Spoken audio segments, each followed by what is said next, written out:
सुनो, मैं तुमसे बहुत प्यार करता हूँ और मुझे पता है तुम मेरा साथ कभी नहीं दोगी, क्योंकि मैं भी स्ट्रगल कर रहा हूँ ना। इसीलिए तुम लड़कियां उन्हीं का साथ देती हो जो तुम्हें ऐशोआराम की जिंदगी दे सके, और मुझे बस तुम्हारा साथ चाहिए था और कुछ नहीं।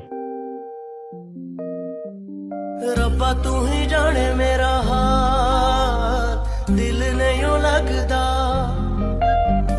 जिंदड़ी मेरी बेहाल, दिल नहीं लगदा, ये अखियां ढूंढती। तुम्हें आगे बढ़ना है ना, तुम बढ़ो। तुम्हें जितनी मेहनत करनी है तुम करो। मैं हमेशा तुम्हारा साथ दूंगी, और आज चाहे मुझे महल में रहना पड़े या फिर झोपड़ी में, मैं हमेशा तुम्हारे साथ रहूंगी। यार